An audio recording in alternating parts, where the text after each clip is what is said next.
Takeru is a student at an anti-magic high school and also the leader of the 35th Test Platoon, a group often labeled as the Hopeless Platoon. His classmates tend to look down on him because he used a sword during training the day before. In their eyes, swords have long been outdated ever since the Great War. Takeru tries his best to ignore their mockery. He attends the school as an Inquisitor trainee to pay off his parents' debt and to support his younger sister. As Takeru walks into the 35th Test Platoon's room, he finds Usagi dressed in a bunny costume, striking a playful pose. She is startled by his sudden arrival and reacts by pushing him away in embarrassment. She then questions whether her appearance seems pitiful or amusing to him, especially since he looks so emotional. Takeru responds that the outfit suits her well, but instead of being pleased, Usagi gets annoyed and calls him a pervert. Ikaruga laughs in the background, mentioning that she managed to capture a great photo. Takeru becomes irritated and warns Ikaruga not to tease Usagi like that again. With a mischievous smile, Ikaruga jokes about sharing the photo, describing it as an image of a bunny girl and a guy who looks overwhelmed after seeing her. Hearing that, Usagi immediately tries to grab Ikaruga's camera to stop her from spreading the picture. That same day, Sogetsu, the principal and also the head of the Inquisitors, delivers a punishment to Oka, one of the Inquisitors who had eliminated a witch. Sogetsu explains that an Inquisitor's duty is to capture witches and confiscate their magical relics, not to destroy them. Oka understands this, but at the time, she felt she had no other choice. Regardless of her reasoning, Sogetsu considers her actions a failure to follow protocol, so she must still face consequences.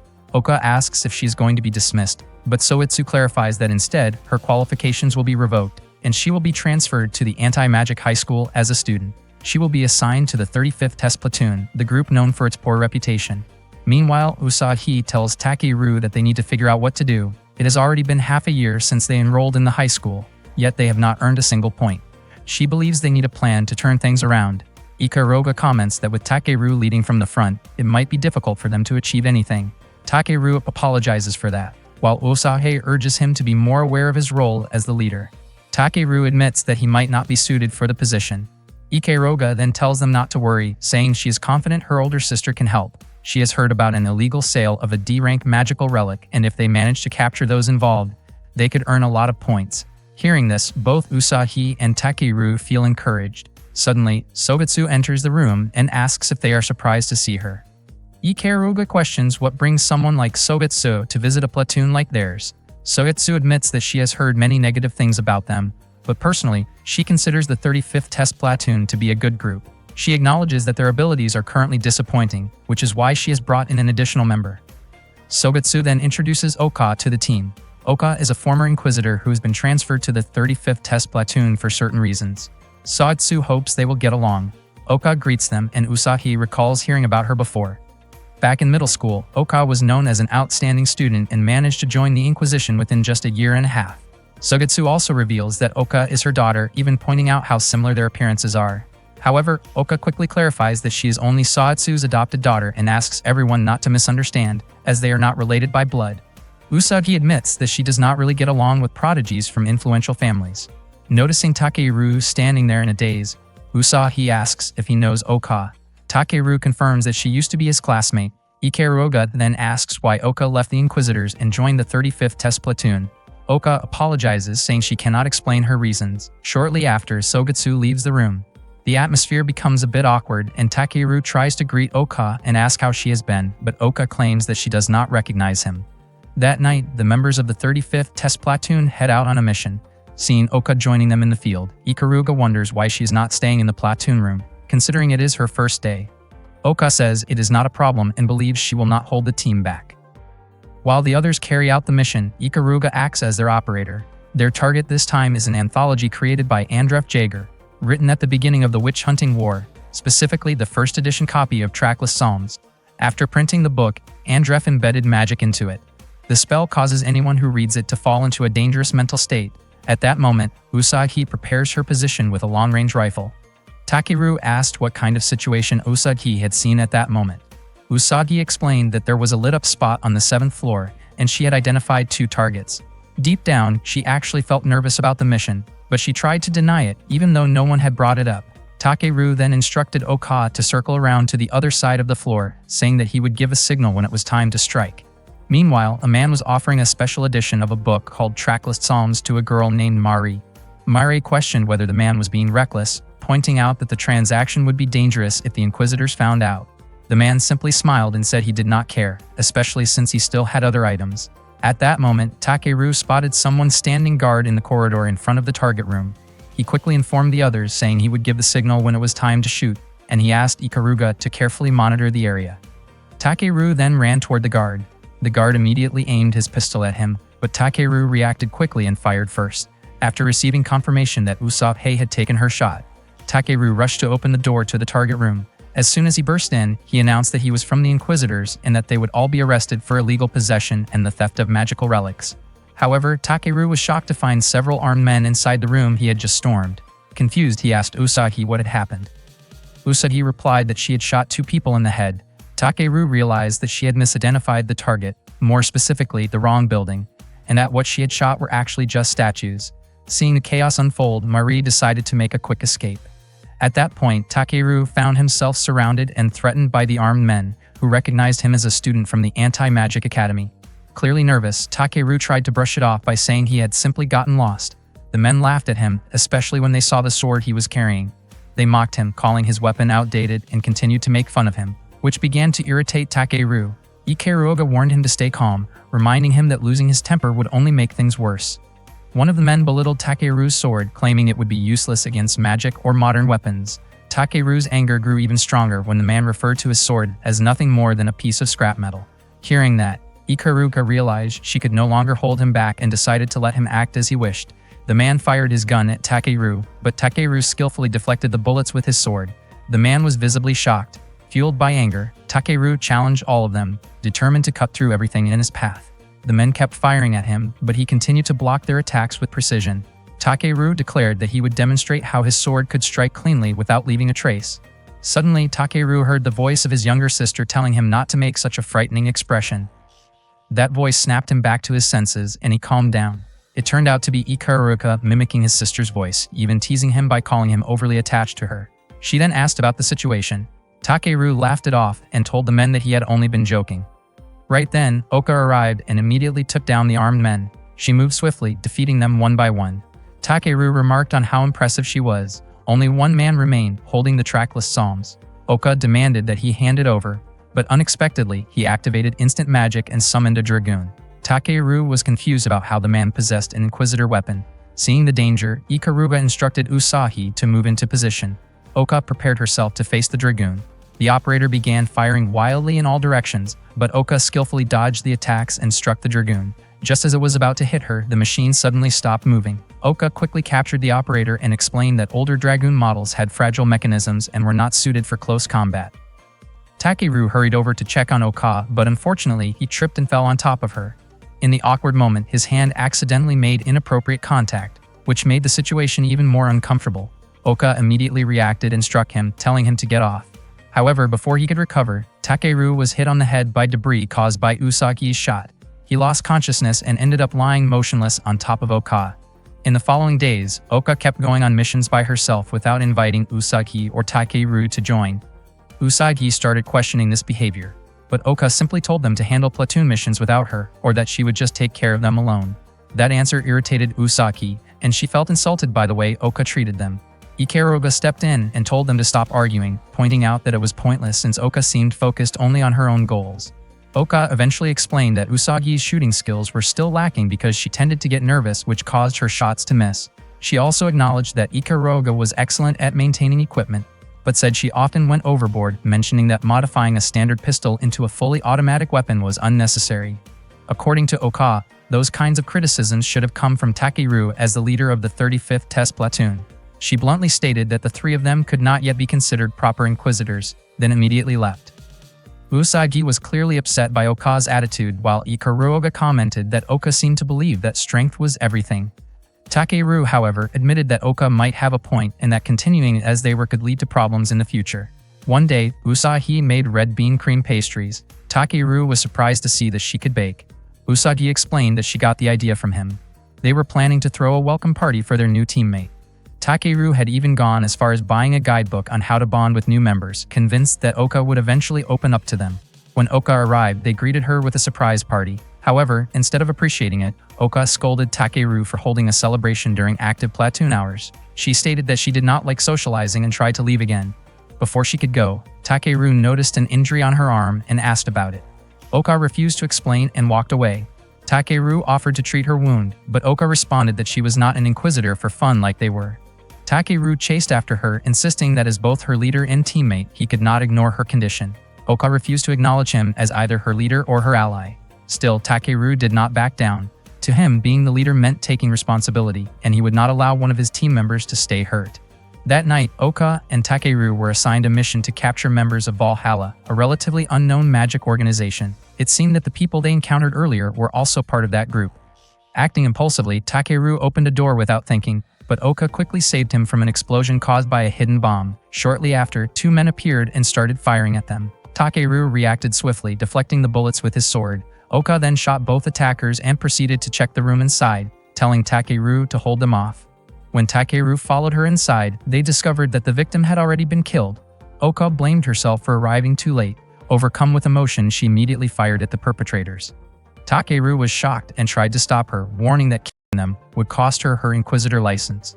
Oka broke down, shouting that she wanted to eliminate all those who abused magic. Takeru reminded her that the purpose of an Inquisitor was to protect people, not act out of revenge. Oka then revealed that her family had been killed by magic users, and she had sworn to dedicate her life to hunting them down. Takeru began to understand her pain. Oka explained that being with others would only get in the way of her personal mission, which was why she refused to become their teammate. She raised her weapon again, but Takeru managed to stop her. He told her that he believed she could still become part of their team. He admitted that he could not fully understand what she had been through, but he would not give up on her. Hearing that, Oka finally broke down in tears. Back when Takeru was still in middle school, Soitsu forced the students to take part in a deadly survival game. Takeru believed he would not lose and was determined to defeat everyone while proving the strength of his swordsmanship. At that time, Kizaki attacked Oka with a sword, but she easily defeated Kizaki in an instant. That moment became the beginning of Takeru and Oka's first meeting in the past. One day while walking down the school hallway, Takeru overheard other students talking about Oka. They regretted that someone who used to be a witch hunter had been assigned to the 35th Test Platoon, a squad widely seen as weak. Takeru felt embarrassed, realizing he had spoken too dramatically to her the day before. Meanwhile, Oka was in Soitsu's office. He advised her not to feel discouraged, explaining that although the members of the 35th Test Platoon seemed unimpressive, each of them actually possessed unique and powerful abilities. Oka, however, showed no interest in his praise. Sogetsu then revealed that one of the platoon members was a candidate to become a relic eater. Oka found that hard to believe and refused to accept it. She chose to leave immediately, and Soitsu acknowledged that someone as young as her was difficult to manage. At that moment, a girl named Lapis suddenly appeared in his room, and Sogetsu expressed his hope that she would soon form a contract. That night, Marie met with Haunted. He asked whether she had successfully obtained a fragment of a magical relic, but to Marie, the fragment held no real value. Haunted described himself as a witch capable of reviving the dead, an alchemist, and a spirit summoner. He pointed out that the Einherjar would need weapons to fight. Mary then questioned how many people he had killed. Haunted admitted that the number was around 50, most of them criminals. Mary was clearly upset, and if she had the chance to walk away, she would have chosen to stop him herself. Haunted reassured her that he had promised not to involve civilians, since Valhalla's only enemies were the Inquisitors. He firmly believed that Valhalla would win and erase all prejudice and discrimination against witches. Mary reminded him to keep that promise. On another day, Usagi demonstrated her incredible shooting accuracy in front of Ikuruga. She admitted that during a previous mission, her aim had been slightly off, causing her shot to miss. However, she was confident that she would show her true skill in the next mission. Ikuruga was surprised that Usagi described missing an entire building as only a small mistake. Usagi promised that after seeing her abilities, Oka would no longer speak carelessly to her. Suddenly, Oka appeared and startled Usagi. Takeru invited Oka to have lunch together, but she made it clear that she did not recognize him as her leader. She mentioned hearing from Sogetsu that Takeru had become an Inquisitor mainly for money. In her view, he should feel ashamed for failing as a leader and being unfit for the role. Hearing this, Ikuruga questioned whether Oka had the right to say such things, considering that she had only come to the Anti-Magic Academy after losing her Inquisitor qualifications. Ikuruga also brought up how other Inquisitors referred to Oka as a calamity because she often eliminated suspects without restraint and left chaos behind. Usagi was shocked by what she heard. Oka could not deny those accusations and chose to walk away. At the same time, Haunted stood in the middle of the city, surprised by how calm everything felt compared to when he was alive. To him, the place lacked something essential to human life. There was no love, no hope, no desire, no despair, no shouting, and no sense of tension. Feeling that emptiness, he used his magic to summon the Einherjar and disrupt the city's peace. Meanwhile, Oka was surprised to find Takeru had followed her to her family's gravesite. Her parents and younger sister were buried there. Takeru asked her to share what had happened to them. The tragedy had occurred 9 years earlier, when a witch killed her family. Oka had tried to save them, but she was too late. Since then, she had sworn to dedicate her entire life to hunting witches. Because of that, whenever she faced criminals, her emotions took over and she lost control, acting without restraint to bring them down. She admitted that being called a calamity might not be entirely wrong. Takeru insisted that her way of thinking was mistaken, but Oka reminded him that he once said he would never give up on making her his ally. She explained that she had abandoned her sense of humanity to defeat her enemies, something she believed Takeru and the others could never do. To her, they were nothing more than obstacles in her path of revenge. Not long after, they noticed thick smoke rising from the center of the city. Oka immediately suspected it was a terrorist attack. Meanwhile, Haunted explained that Einherjar's target was the Anti-Magic Academy, a restricted area for witches.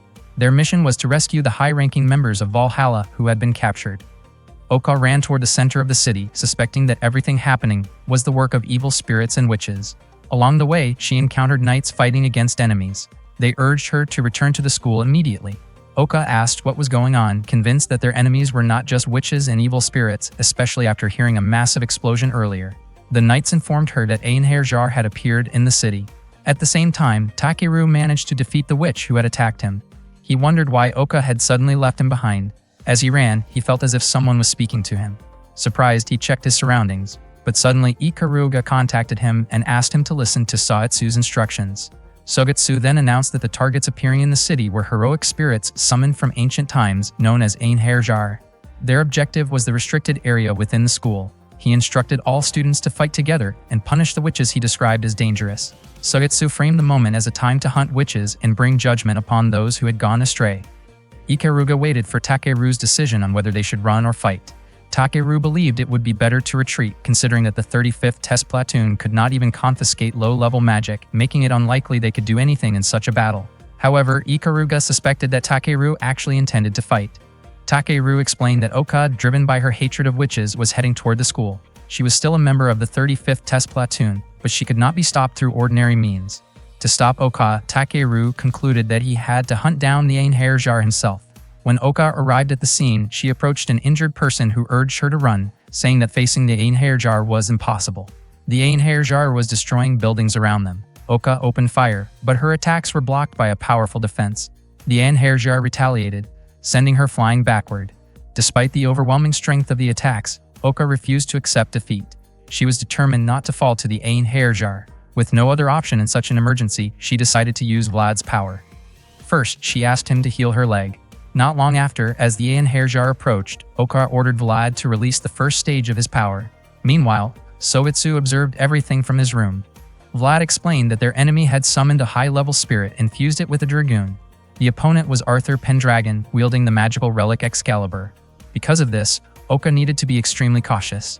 Oka fired again and managed to land a hit, but the damage quickly healed due to Excalibur's sheath. As long as the sheath remained intact, her attacks would be meaningless. She then asked Vlad to analyze the Einherjar's magic and find a weakness in its defense.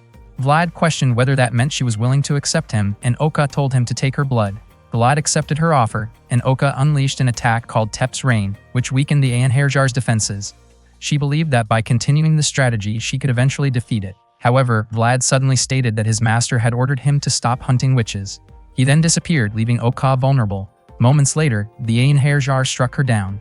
Just as the Einherjar prepared to attack again, Takeru suddenly arrived and drew his sword against it.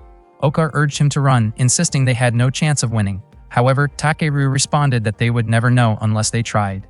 He stepped forward, ready to fight. It had been a long time since he felt this way. Seeing him stand with his sword, Oka was reminded of their first meeting back in middle school.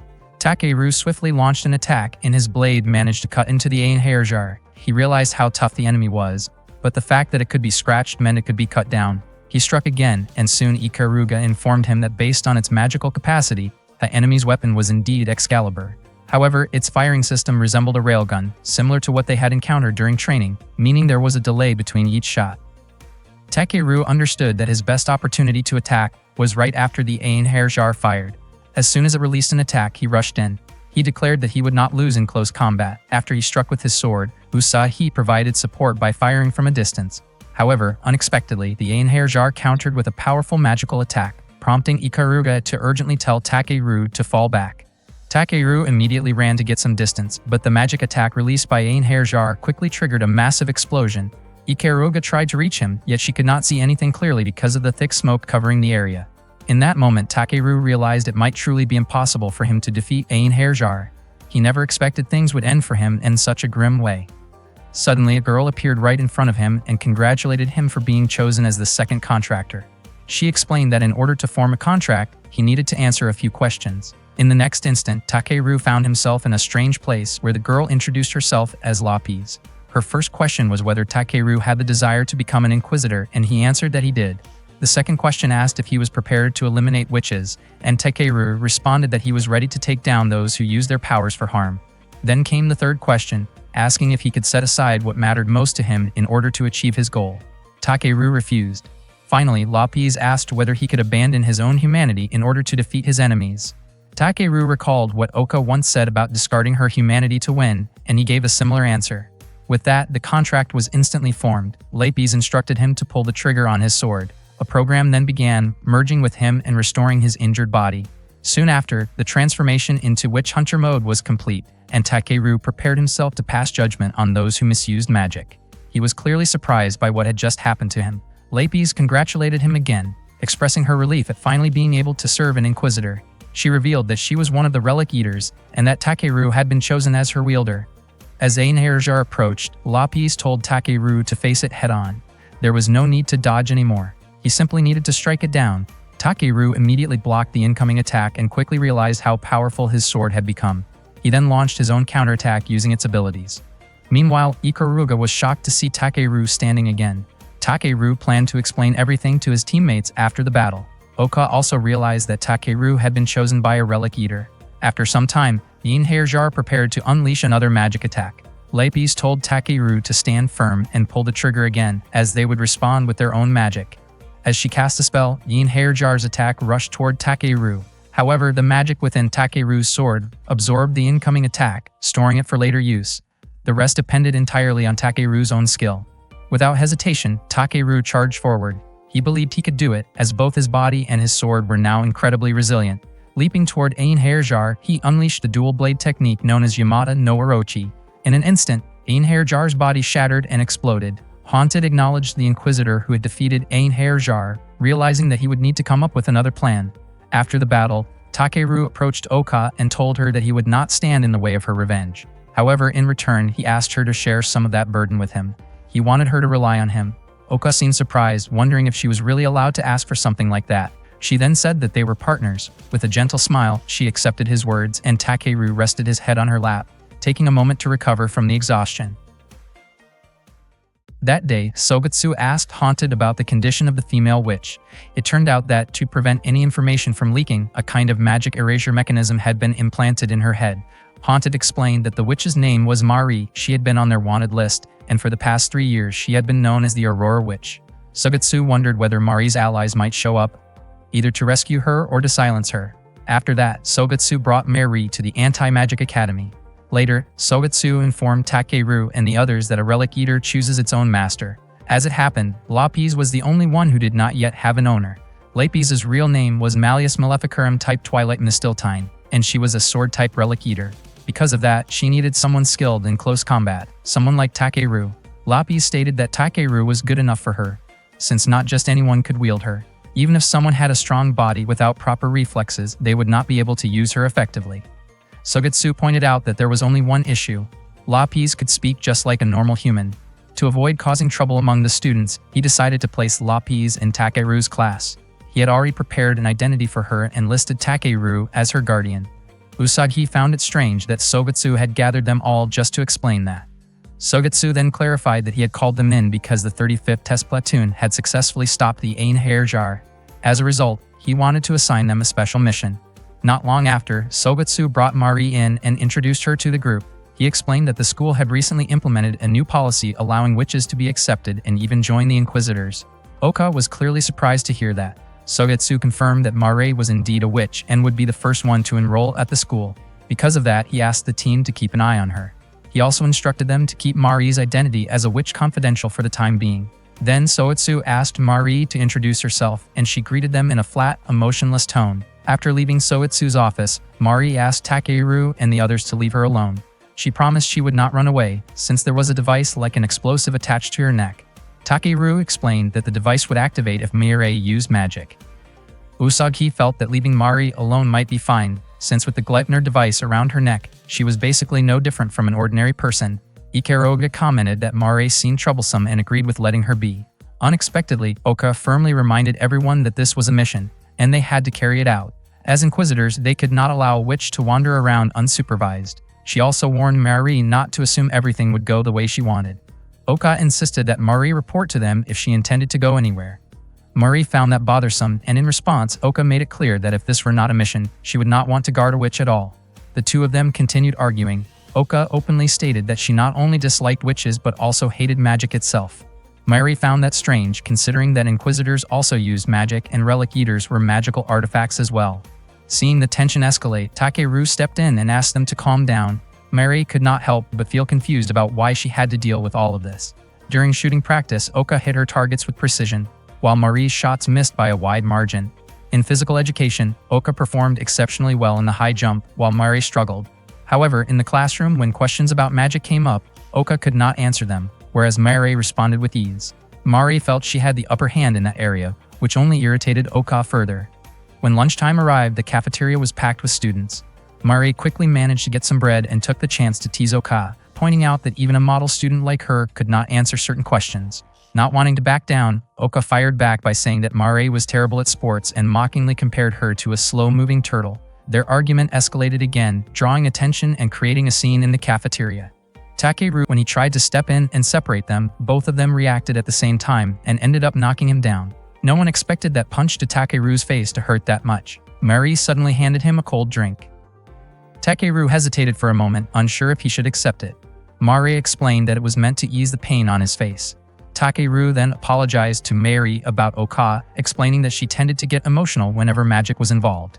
He added that Oka had been through a lot and that she was not a bad person, so he hoped Mari could forgive her. Mari found it strange that Takeru was the one apologizing, especially since she was technically a witch, someone considered their enemy. However, Takeru believed that just because Mari was a witch did not automatically make her an enemy. She attended the academy and aimed to become an Inquisitor, so he was convinced she was on their side. Mari warned him not to trust people so easily. She even pointed out that she could have harmed him while he slept. Feeling annoyed, she tossed her empty can toward a trash bin, but it missed. She picked it up and properly threw it away. Seeing that, Takeru burst into laughter. He found it amusing that Mari followed the rules even after saying something so harsh. To him, it seemed that witches were not so different from ordinary people. Mari quickly told him to stop talking like that. She assumed that Takeru wanted to become an Inquisitor because he hated witches. Takeru denied it and instead asked why Oka wanted to become one. The truth was, Oka herself still did not have a clear answer. Takeru then said that if someone like Mari did not have a strong determination, becoming an Inquisitor would not be possible. Mari admitted that many people saw magic as something dangerous, and she wanted to change that perception. She wanted to prove that magic was not inherently harmful and could actually be used to help others. While some types of magic were indeed dangerous, there were also kinds that could bring good. She wanted to prove that, and at the same time, she intended to stop those who misused magic. Takeru commented that her goal was admirable. Mari, however, found Takeru strange for not hating magic or witches. They eventually introduced themselves, and Mari remarked that Takeru's name sounded cute. Suddenly, a troubling thought crossed her mind, leaving her visibly startled. Meanwhile, Haunted was deep in thought, trying to decide what to do next. The night before, Mari had scolded him for breaking his promise, since he had previously said he would not harm civilians. Not long after, a group of Inquisitors arrived to apprehend him. When Haunted prepared to unleash his magic, Mari urged the Inquisitors to retreat. Unfortunately, it was too late. Haunted had already planted magical seeds within them, and in an instant, they collapsed as the magic took effect. Soon after, more Inquisitors arrived, capturing Mari in the process. Haunted then cast a memory-altering spell and quickly left the scene.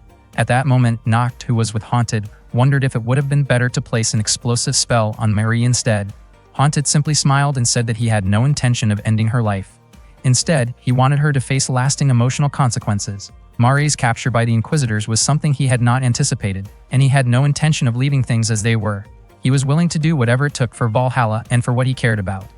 Back at the 35th Test Platoon room, the argument between Mari and Oka continued, with Takeru constantly trying to calm them down. He reminded Oka that their mission was to keep an eye on Mari, and he also asked Mari to stop stirring up trouble. When Oka heard Takeru casually calling Mari by her first name, she questioned why they seemed so close. Takeru responded that it was not a problem since Mari herself had suggested it. Playfully, Mari wrapped her arm around Takeru in front of Oka and hinted that they had grown closer. Oka grew irritated, thinking that Takeru was being swayed by Mari. Takeru quickly clarified that it was all a misunderstanding, explaining that Mari's first name was simply easier to say than her last name. Usagi stepped in and scolded everyone, reminding them that it was not the time to argue over something so trivial. She then informed them about the Anti-Magic Academy's autumn training tournament. Later that day, Takeru ran into Kyoya and Akira while checking the tournament announcement on the bulletin board. Kyoya looked down on the 35th Test Platoon for participating, but Takeru casually replied that he and his teammates were mainly aiming for the prize. Kyoya called him a loser and mentioned that the 35th Test Platoon would face the 15th Test Platoon in the second round. He said he was looking forward to it, though he doubted they would even make it past the first round. Afterward, Akira apologized to Takeru for her captain's behavior. As Takeru was about to head home, he ran into Mari at the school gate. She had been waiting for him because she was going to stay over at his place. Suddenly, Oka showed up and pulled on Mari's head, convinced that Mari must have been using some kind of charm spell. Oka refused to let someone as dangerous as Mari be alone with Takeru. Mari denied the accusation, but Oka insisted that someone like Takeru would easily fall for cheap tricks like that. Mari had no choice but to stay at Takeru's place since there were no empty rooms left in the girls' dorm. On top of that, the existence of Gleipnir was not known to the other students, so she had to stay outside the school grounds. Usagi still lived with her parents, and Ikaruga did not have a place either. Besides, Mari clearly did not want to stay with Oka. Oka, however, refused to let Mari stay alone with Takeru and decided to act as a supervisor to make sure Mari would not harm him. When they arrived in front of Takeru's apartment, the place looked eerie and the sound of crows made it even more unsettling. Oka seemed visibly scared, and Mari even suggested that she should just go home. Mari did not expect that someone as exemplary as Oka would be afraid of ghosts. Once they reached the door, Takeru handed the key to Mari and left for his part-time job. Mari held Oka back, not wanting to be left alone. Meanwhile, Hayato and Kanata were watching Mari from a distance. Kanata wondered why Valhalla had not shown up yet, even though Mari had already been taken out of the school. That night, when Takeru returned from work, he was surprised to see Mari right after she had finished showering. Embarrassed, Mari asked him to wait outside for a moment. Not long after, Oka came running toward Mari, shouting in fear. Both Oka and Mari ended up crashing into Takeru, and moments later, he received 2 quick slaps to the face. Before going to sleep, Takeru asked Mari how she felt after spending her first day at the Anti-Magic Academy. He also mentioned that she seemed to be getting along better with Oka. Mari found that assumption strange since she felt that she and Oka were completely incompatible. Takeru explained that none of the members of the 35th Test Platoon really cared about whether someone was a witch or not. Even though teamwork might be difficult at first, he believed they would eventually figure it out. Mari responded by pointing out that their worlds were fundamentally different, since she was a witch and Takeru was human. The next day was the tournament. The 35th Test Platoon was competing in the first round. Usagi pleaded with Takeru to help her as she found herself in a tough situation. Takeru told her to stay calm and not panic. At that moment, Oka had already taken down 2 opponents, but she felt that Usagi was too far away for her to reach in time. Meanwhile, Mari showed no intention of helping them. Takeru realized that they needed to hold out until an opportunity came to assist Usagi. Unexpectedly, their opponents mocked him, challenging him to use his sword technique. Takeru tried to keep his composure. He decided to buy time by acting as a decoy and asked Oka to take down the 2 enemies approaching Usagi. Takeru stepped forward and began his sword technique, but the audience laughed at him. Hearing that, Mari reluctantly stepped in to distract their opponents. At the same time, Oka and Usagi launched their attacks. Usagi managed to land a precise shot. The 35th Test Platoon successfully finished the match. Takeru praised everyone for their hard work, but Usagi pointed out that Ikaruga had not made any offensive moves. Ikaruga responded playfully, saying Usagi deserved a reward, then teased her in a way that made Usagi flustered. Takeru stated that the one who contributed the most in that match was Mari. Mari brushed it off, saying she had only been hit. Oka clarified that while she was not exactly acknowledging Mari's contribution, the distraction had been very helpful. Mari insisted that she had not done it for their sake. Ikaruga jokingly called Mari a tsundere and added another teasing remark, which annoyed Mari even more, especially when Ikaruga compared her to Lapis in a way that made her uncomfortable. Takeru then suggested celebrating their first victory by going out to eat together. Oka said she needed to report to Sugetsu first. When she arrived at his office, she found documents about an amnesiac witch known as the Aurora Witch. The files also revealed a connection to Valhalla, along with records of serious crimes that had been committed. Oka was deeply shocked after reading through the information. That night, Takeru and the others were walking around, checking out the different game booths. Seeing how close Usagi and Ikaruga had become, he commented on how well they got along. Takeru mentioned that the two of them used to clash a lot, just like Mari and Oka, constantly arguing whenever they met. He genuinely hoped that Mari and Oka could one day build a similar kind of bond. Mari, however, firmly rejected the idea. Takeru then brought up something he had been thinking about since the day before. Mari had previously said that she was a witch while he was just a human, meaning their worlds were completely different. Takeru admitted that he did not really understand what her world was like, but from what he had seen, Mari did not seem all that different. To him, she was no different from Usagi, Ikaruga, or even Oka. Because of that, he asked her not to distance herself just because she was a witch. Mari confessed that she could not remember her past, although fragments of her memories would occasionally return. Those moments made her think that she might have been a bad person, and that possibility scared her. Takeru reassured her, telling her not to worry. No matter what kind of person she might have been, he would not turn his back on her. When Mari asked what he would do if she truly turned out to be someone terrible, Takeru replied that he would get upset and figure out how to deal with it together, because that was what being teammates meant. Hearing that, Mari thanked him, then invited Takeru to try out the different games at the booths. On the second day of the tournament, Takeru and the others were watching a match. Ikaruga commented that the allure of robots was something humans could never fully replicate. Mari immediately called her out for being inappropriate. Not long after, Oka approached them and Mari casually joked that even a model student could be late sometimes. Oka responded with a sharp glare, leaving Mari confused since she had only been joking. Oka then asked Takeru to speak with her privately. She brought up Mari's past, saying that Mari had once been involved in a killing. Takeru found it hard to believe. Meanwhile, Hayato was monitoring the tournament when Sugetsu approached him. Hayato suspected that Oka might have learned the truth about Mari since she had been present at the arrest scene earlier. Sugetsu believed that even if Oka told Takeru, it would not change how he felt. He also wondered whether Valhalla would make an appearance. At the same time, the 35th Test Platoon was facing off against the 15th Test Platoon. Mari found it strange that both Takeru and Oka seemed to be watching over her so closely. Takeru told her not to overthink things, assuring her that he and Oka would protect her. Earlier, Oka had informed Takeru that the file she read claimed Mari had worked with Valhalla and had been involved in serious crimes. While it was true that Mari had a criminal record, there were still many unknowns, including the reason she had been accepted and the real purpose of their special mission to monitor her. Kyoya ordered his subordinates to hold their fire, saying he would handle Takeru himself. Suddenly, Akira appeared, surrounded by thorn-like tendrils, and managed to strike Kyoya. As Takeru moved to help, a man named Haunted emerged from within those thorny tendrils. He introduced himself as the commander of Valhalla's 4th unit. Sugetsu had been expecting his arrival. Haunted approached Takeru and stated that he had come to take Mari away. Mari did not recognize him and wondered how he even knew her name. Haunted tried to reassure her, saying she did not need to be afraid because he was there to save her. His words, however, carried an unsettling tone as he remarked that her frightened expression was beautiful. At that moment, Hayato ordered the snipers to open fire on Haunted. Sugetsu hoped that Haunted could be captured alive, but Hayato believed that was impossible. In his view, they would not stand a chance unless they took him down. With the situation turning against him, Haunted attempted to escape. He activated the thorny tendrils, causing destruction around the area. Oka quickly pushed Mari out of the way to protect her from falling debris. Haunted then used his magic to create a trap designed to capture Mari, one that could not be broken through with bullets. Sugetsu observed that it seemed to be a new type of sealing magic, and even the Dragoon units from the Magic Academy were affected by it. Hayato requested permission to use the Relic Eater, and Sugetsu granted it, suggesting that the witch be left to the 35th Test Platoon. Meanwhile, Mari and Takeru were trapped inside a dark barrier. Mari believed it would be nearly impossible to escape.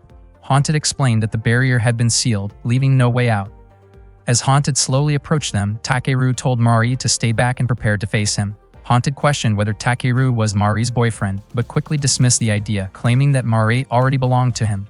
He expressed an intense attachment to her, saying he wanted her to return his feelings, and that he would be deeply upset if she did not. Takeru felt genuinely fed up with Haunted's attitude, while Haunted showed clear hostility toward him. On the other hand, Takeru was just as determined to stop Haunted. He then activated his Witch Hunter mode using Relic Eater and prepared himself to deal with a witch like Haunted. He asked Lapis to provide information about Haunted, and she explained that Haunted was a Valhalla witch with an S-level threat rating. Haunted wondered if Takeru was the one who had defeated his Einherjar. He seemed surprised to learn that the person responsible was actually a Relic Eater contractor. Haunted had not expected Takeru to possess such power. He then tried to persuade Takeru to let him go, but Takeru had no intention of forgiving someone like him. As Takeru leaped forward to strike, Haunted suddenly extended thorn-like tendrils from his palm, piercing Takeru. Takeru collapsed from the attack and Mary reacted in shock. Lapis explained that she needed time to heal his body. At the same moment, Haunted began transforming into another form. Meanwhile, Oka tried to wake Usagi, who had fallen unconscious. Ikaruga approached and teased Usagi with a sarcastic remark about her skills, which surprisingly caused Usagi to regain consciousness almost immediately. Not long after, Sobitsu contacted Oka. She confronted him over Mari's arrest and stated that she had found traces of magic at the scene. Mari's magic type was Ancient Aurora magic, but the traces left behind were from Ancient Despair magic. Since it was impossible for both types to exist together, Oka concluded that Mari was not responsible for what happened there. This became her evidence that Mari's arrest was unlawful. Sugetsu then asked if Oka had come to a decision, and she responded by making a single request. At the same time, Haunted mentioned that it was his first time facing a sword-type Relic Eater, though he found it underwhelming. He had not transformed in a long time and casually asked about Nokt's condition, to which Nokt responded that everything was in perfect shape. Takeru was surprised that Haunted could switch into a witch hunter-like form, but Lapis clarified that it was actually a hero mode transformation using a lost magical relic. She added that Dainsleif was a destructive sword once wielded by a Scandinavian hero. Takeru began to question whether he had been outmatched in swordsmanship. Haunted then approached Mari and implied that she did not belong there, as she was also a witch. However, Mari refused to be associated with him and claimed she did not even know who he was. Haunted explained that Mari was still under the effects of memory-altering magic and intended to remove it. Once Mari's memories returned, she recalled being taught at the orphanage that magic should not harm others but instead bring happiness. She also remembered Haunted asking her to cooperate in order to free the orphaned children. Realizing everything, Mari felt overwhelmed with guilt, understanding that many people had been hurt because of her actions. She sincerely apologized, acknowledging that she was not the person Takeru believed her to be and that she had broken his trust. Haunted then tried to persuade Mari to return to his side, suggesting that doing so would ensure Takeru's safety and reunite her with the orphaned children. According to him, there would be no need to continue the conflict, and everyone could remain safe if Mari agreed. However, Takeru believed the story about the orphanage was nothing more than a lie. Mari struggled to understand his reasoning, but Takeru explained that Oka had already investigated the orphanage and discovered that all the children had passed away. Haunted then revealed voices resembling those children, claiming that reviving them was simple for a death-related witch like himself. He openly admitted responsibility for their deaths. Hearing this, Mari broke down in distress. Haunted appeared to take satisfaction in her reaction, while Mari was left devastated, realizing she had been unable to protect the people she cared about and that many lives had been lost. Seeing how overwhelmed Mari was with guilt, Takeru told her that he would not let her punish herself like that. Instead, he encouraged her to use her magic to save more people, because that had always been her dream. In his view, that was the only way she could make up for what had happened, even if she herself, and those who had passed away, might never forgive her. If the burden felt too heavy to carry alone, Takeru asked her to share some of it with him. Mari was deeply moved by his words.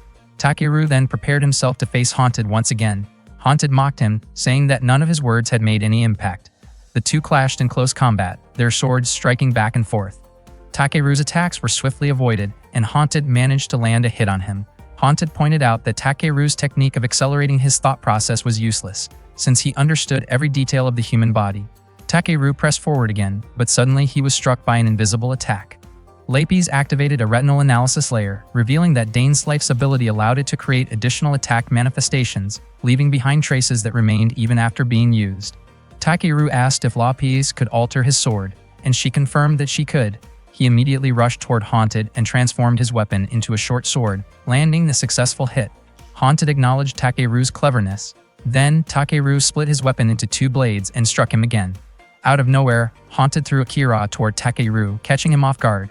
In that brief moment of distraction, Haunted drove his blade into Takeru. He laughed, belittling Takeru for being so vulnerable. At that moment, Mari recalled the advice that she could use her magic to protect the people she cared about. She decided to cast her spell, even though it might be her last, since the Gleitner around her neck was supposed to detonate if she used magic. She unleashed her spell toward Haunted, but he managed to evade it. Haunted was momentarily surprised, yet he quickly read the intent behind Mari's attack and avoided it with ease. Mary was confused as to why the Gleipnir had not activated. Then Oka appeared and explained that it would not explode because she had already pressured Suigetsu into disabling it. Oka admitted that she did it solely to save Takeru. She wanted Mari to prove that magic could be used to save others, just as Mary had always claimed. If Mary could truly do that, Oka said she would acknowledge her. Mary responded by calling Oka incredibly annoying, making it clear that she would act for her own reasons, not for Oka. Oka then threw anti-magic material at Haunted Sword. It was made from red anti-magic metal ore, something black mages despised. She followed up by firing at him from close range. Haunted nearly countered her, but Usagi intervened with a precise shot. Usagi apologized for only now managing to aim properly. Haunted grew even more determined to defeat them all. Mari began chanting another spell and launched it toward him, but once again he avoided it. This time, however, Takeru absorbed Mari's magic. Haunted then called on Noct to provide a special enhancement. Takeru steadied himself and prepared his sword technique. Their blades clashed again, each empowered by unique abilities. Noct acknowledged the strength of Takeru's weapon, yet remained confident that Takeru could not surpass him. At that moment, Lapis activated a Twilight anti-magic reversal. Haunted was caught off guard when he realized Takeru was now using Mari's magic. Lapis revealed that her unique ability allowed her to absorb magic. She declared that neither Haunted nor his weapon could match her or Takeru. With that power, Takeru managed to restore Haunted's body to its original state. When Haunted asked for his name and learned that Takeru belonged to a demon-hunting clan, Takeru was puzzled as to how he knew that. Without another word, Haunted chose to retreat. As the battle ended, Takeru's body gave out and the magical seal disappeared. Mari rushed over to him, thanking him sincerely and expressing how grateful she was to have met him. Takeru simply smiled in response. One day, Usagi's mother Kikyo asked her how school had been going. Usagi happily said that her school life had been really fun. However, that was not what Kikyo was actually asking about. Based on Usagi's grades, Kikyo believed there was no way Usagi would move up to the next grade and graduating seemed impossible. Hearing that, Usagi immediately apologized. Kikyo then stated that she would speed up Usagi's arranged marriage, and that the current month would be Usagi's last time attending school. Without waiting for a response, Kikyo left. Usagi desperately called out to her, promising that she would improve her grades and make it to graduation. But Kikyo refused to listen to her pleas. On top of that, Kikyo revealed that she was not Usagi's biological mother. That same day, the students of the Anti-Magic Academy gathered to listen to an announcement from Reima, who stood in front of them. He announced that the school would once again hold the Witch Hunt Festival. Takeru quietly asked Ikaruga about the person speaking. Ikaruga explained that he was a transfer student who had arrived just a month earlier. Reima then explained that this year's festival would have a different set of rules. He introduced a special currency that would be used during the event. This currency could be exchanged for academic points or even real money. Ikaruga commented that Reima seemed quite materialistic. On the other hand, Mari saw it as a great opportunity for the 35th Test Platoon, since they were in need of points. Oka disagreed, arguing that it would be better for them to focus on their usual missions instead of participating in the festival.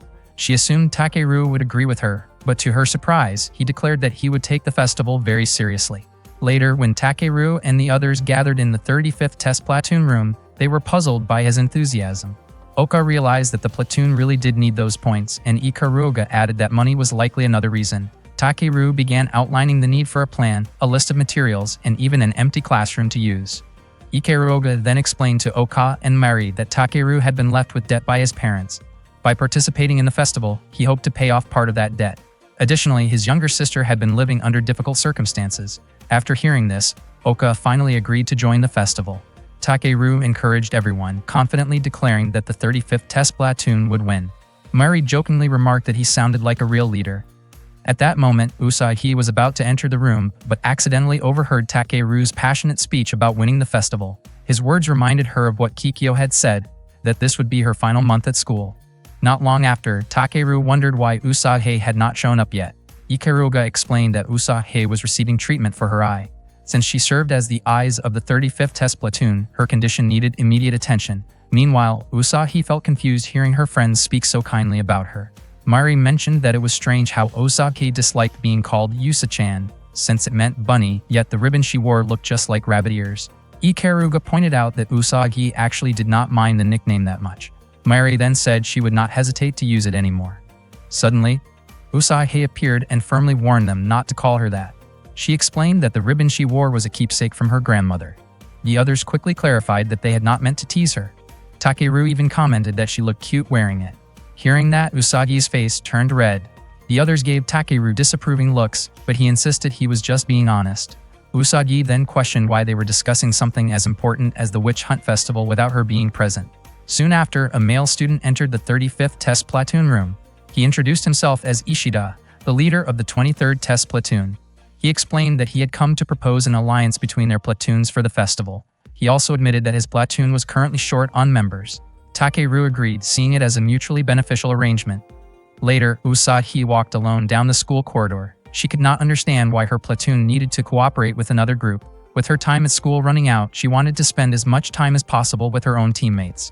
Lost in thought, Usagi accidentally bumped into Reima. She immediately apologized for her carelessness. Reima greeted her calmly and gently patted her head, which made Usagi visibly nervous.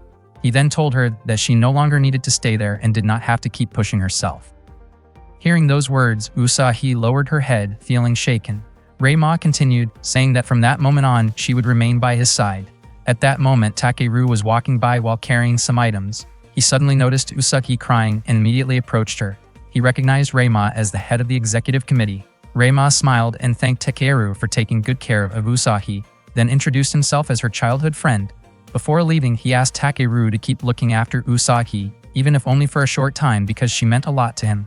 Seeing Usagi unable to stop crying, Takeru gently told her to calm down and reassured her that she was not alone. Usagi asked for his help and Takeru promised that he would help her no matter what. Shortly after that, Usagi lost consciousness. At the same time, the student council secretary, Shizuoka, ran into Oka. She asked Oka to come with her because the student council president wanted to see her. As they walked together, they passed through a hidden room. Inside, the student council president, Nagharu, greeted Oka. Nagharu then handed Shizuoka an orange as a reward for successfully bringing Oka to her. She apologized for always making sudden requests, but Shizuoka did not mind at all, since she considered herself a spy anyway. Nagharu invited Oka to sit down, but Oka asked her to get straight to the point. Nagharu then requested Oka's help and began talking about an urban legend, the witch known as Mephistopheles, who was said to consume human hearts. She asked what Oka would do if the story turned out to be real. Oka thought the idea sounded ridiculous. Even so, Nagharu explained that Mephistopheles had already attacked her group. One of their companions had been possessed and lost control, leading to a tragic incident that left only Nagharu and Shizuoka unharmed. Hearing this, Oka was clearly shocked. Meanwhile, Usagi was lying unconscious in the school's student infirmary. Ikaruga figured that Usagi did not want to trouble anyone and was just pretending to be strong. She also mentioned that Usagi was both the weakest and the most stubborn among them. At the same time, Mary wondered what Oka was doing during such a critical moment. Ikaruga reminded Mary that it was time for her to attend her magic research duties. Mari was reluctant, but Ikaruga pointed out that she could be expelled if she skipped it. Takeru mentioned that he also had something to do, but Usagi's hand held onto him, stopping him from leaving. Ikaruga commented that Usagi must care deeply about Takeru. In the end, Takeru decided to stay by Usagi's side until she woke up. Before leaving, Mari warned him not to behave inappropriately while Usagi was asleep. Takeru firmly denied any such intention, and Mari responded with a strict warning that she would not tolerate any misconduct. That night, Usagi slowly opened her eyes. She seemed confused about why she was in the student infirmary. Takeru explained that she had fainted in the hallway earlier. Usagi asked if he had been staying with her the whole time, and Takeru admitted that he had promised to help her. She apologized for making him wait until late at night, and Takeru offered to walk her home. When Usagi realized she had been holding his hand, she quickly pulled away in surprise and apologized for doing so while she was unconscious. Takeru reassured her that it was not a big deal. Elsewhere, Nagharu asked Oka what she thought about Reima. Oka questioned why she was bringing him up. Nagharu explained that Reima seemed unusually capable. He had only transferred to the school a month ago, yet he had already organized the school festival and become the head of the executive committee. What made it even more suspicious was that his arrival coincided with the incident that had happened to Nagharu and her group. While walking home together, Takeru asked Usagi about her childhood friend Reima. Usagi replied that it was not something she felt comfortable talking about. Takeru grew concerned and told her that if she needed saving, he would do everything he could to help. He believed he could at least do something for her. Out of nowhere, Usagi asked Takeru to marry her. He was left speechless.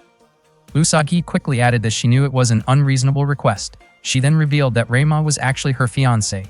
She had been forced into the engagement with the Tenmyoji family to secure the future of the Saionji family, and she blamed herself for being unable to change her situation. With a sad expression, Usagi admitted that it would be her last month at school. Hearing all of that, Takeru asked Usagi to stay at his apartment for the night. That night, Usagi stayed over at Takeru's apartment. While she was taking a shower, her thoughts started to drift toward a future she hoped for with him. She imagined that if things worked out between them, she would not have to go through with the arranged marriage to Reima and could stay by Takeru's side instead. Her thoughts wandered even further, picturing what their life together might look like and wondering whether that kind of future would make him happy. After finishing her shower, Usagi stepped out wrapped in a towel, which caught Takeru off guard. He quickly offered to get her a change of clothes, but she refused, speaking in a way that confused him. Before he could fully respond, Usagi slipped and Takeru instinctively caught her. In the process, her towel came loose, leaving her flustered and embarrassed. Her face turned red as she asked him not to make the situation more awkward than it already was. She then leaned closer, unsure but clearly nervous about what she was doing. At that exact moment, Mari, Oka, and Ikaruga arrived at Takeru's apartment and opened the door without warning. They froze in shock at the scene in front of them. Takeru immediately tried to explain, but the situation only became more chaotic. Mari questioned him since she had already warned him before. Oka could not believe things had gotten that far, and Ikaruga jokingly wondered why she had not been included. The misunderstanding quickly escalated and Takeru ended up getting scolded by all of them at once. After things calmed down, Takeru explained Usagi's situation regarding her arranged marriage with Reima. Ikaruga commented that Reima might seem like a good match because of his wealthy background, but if Usagi did not like him, then marrying Takeru would make more sense. That statement surprised everyone in the room. Usagi then asked why they had all come to the apartment. Takeru admitted that he had invited them to discuss a strategy. The meeting focused on a plan to help Usagi. According to Takeru, they needed to earn more points so they could gain approval from the Saionji family. He wanted the 35th Test Platoon to improve their performance and prove themselves worthy in the eyes of Usagi's parents. Usagi felt conflicted and said she could not ask them to go that far for her, especially since she had nothing to offer in return. Ikaruga firmly reminded her that her problem was also their problem. Mari added that without Usagi, the 35th Test Platoon would feel incomplete. Oka admitted that even though she had her own reservations about the upcoming festival, losing Usagi would be far more difficult to accept. Takeru reassured her that he and everyone else would support her with everything they had. Hearing that, Usagi became emotional. Takeru reminded her that she was not alone because she had all of them by her side. Usagi broke into tears again, feeling like she had always been a burden, but Takeru quickly corrected her. He reminded her of all the times she had saved them, from their battle against the Einherjar to the tournament. Without her, they might not have made it this far. Even now, they still needed her, and that was why they were all there together. That night, they began putting together a plan for the Witch Hunt Festival. The next day, Ikaruga explained their strategy to the 23rd Test Platoon. Their idea for winning the festival was to host a cosplay-themed event. Everyone seemed excited about it. As part of the plan, Oka appeared in a stylish Cheongsam-inspired outfit. Mari wore a school-themed swimsuit. Lapi showed up in a simple, oversized shirt, and Usagi wore a bold costume that made her feel extremely self-conscious. She felt embarrassed, thinking the outfit was too revealing, while the boys reacted with loud excitement. Not long after, Takeru also appeared wearing a maid outfit, which added to the lively atmosphere. Before they changed back into their regular clothes, they decided to take photos together. Usagi still looked shy about her appearance, but her friends encouraged her to join in. She stepped closer, and together they posed, capturing the moment with a mix of playful and cheerful expressions. That day, Usagi put up a photo of the 35th Test Platoon on her locker, right next to a picture of her with her grandfather. It felt like she was quietly telling him that she was no longer alone. Meanwhile, Oka was walking around the school, still thinking about Reima. Not long after, she noticed some students painting decorations. It turned out they had been instructed by Reima to decorate the school for the witch hunting festival. At the same time, Reima told Takeru that he was looking forward to seeing the 35th Test Platoon participate in the festival, since it would likely become Usagi's final memory at the school. He believed Takeru was already aware of the plan for Usagi to marry him. Reima asked Takeru not to worry, saying that Usagi was someone precious to him. However, that was exactly what bothered Takeru. He pointed out that if Usagi truly mattered to Reima, then he should not refer to her as if she were just an object. Curious, Reima asked what kind of relationship Takeru had with Usagi. Takeru explained that she was an important teammate to him. Hearing that, Reima simply laughed and remarked that someone like Usagi, who carried a dark past involving her own family, did not deserve to have companions. That comment deeply upset Takeru, and he firmly warned Reima not to speak carelessly about Usagi. Reima insisted he was not lying and claimed that he would make Usagi happy. Takeru responded that he and the others would protect her. but Reima declared that he would take Usagi for himself using his own strength. Elsewhere, Oka asked Vlad to give her an aerial view so she could observe the school from above. From that perspective, she noticed something alarming. The festival decorations had been arranged to form a large-scale mind control spell. If activated, it could affect a huge number of people. Around the same time, Usagi ran into Reima in the school hallway. He was aware that she had not returned home the previous night and hinted at punishing her like before. This time, however, Usagi refused to follow his demands. In response, Reima acted harshly, reminding her of her past and insisting that she could not escape it. His words brought back painful memories, leaving Usagi visibly shaken. He then stated that he would always remain by her side. Shortly after, Usagi lost consciousness, and Reima grew curious about how her teammates would react. That same day, Shizuka informed Nagharu that she had confirmed Reima's true identity as Mephistopheles and planned to capture him. Nagharu apologized for having asked Shizuka to carry out the mission in secret. Shizuka replied that she was prepared to risk her life for Nagharu. Hearing that, Nagharu expressed regret, knowing she could not guarantee Shizuka's safety. In a sudden turn of events, Nagharu realized something was off and confronted a fake version of Shizuka, leading to a brief but decisive confrontation. Meanwhile, Takeru was searching for Usagi in the 35th test platoon room. Miri mentioned that Usagi might have gone shopping. When Moray asked what was going on, Takeru left immediately to continue searching, and Moray quickly followed him. At the same time, Shizuka approached Oka in front of Reima's room. Oka entered without hesitation, intending to detain him. Reima seemed confused, claiming he had done nothing wrong. Oka revealed that she knew he was actually Mephistopheles. Unexpectedly, the one beside her claimed that she herself was Mephistopheles. It was revealed that the real Shizuka had already been overpowered earlier, and Mephistopheles had taken her place. As Oka prepared to fight, Reima suddenly placed a spell on her forehead, leaving her unable to resist. In an instant, Mephistopheles transferred into Oka's body. Elsewhere, Mary noticed that her limiter Gleipnir seemed to have been deactivated, meaning she could use magic again. She began to question what was really happening. Not long after, Nagharu contacted Takeru. Although she had been injured in the earlier encounter, her protective gear had prevented serious harm, even if the impact still hurt. She informed Takeru that Oka was in danger and asked for his help. At that moment, Mephistopheles had already taken control of Oka's body. She commented that controlling a Relic Eater contractor like Oka was not easy, as Oka's consciousness still lingered within, making it feel like sharing one body with another personality. Realizing the situation was unstable, Mephistopheles decided to accelerate her plan. Reima, confused, pointed out that this was not what they had agreed upon. He had even transferred schools to help carry out her plan, believing her promise that he would gain control over the school and the Inquisitors. However, Mephistopheles made it clear that she was in control, reminding him that she could eliminate him at any time if she chose. She had only spared him because of the valuable power he possessed as the successor of the Tenmyoji lineage. Mephistopheles made it clear that without her, Reima would still be stuck in that mediocre school and would never have become the head of the executive committee. She released him, calling him a pitiful man, and told him not to worry because the other students were still alive. Once everything was over, she assured him that the school would belong to him.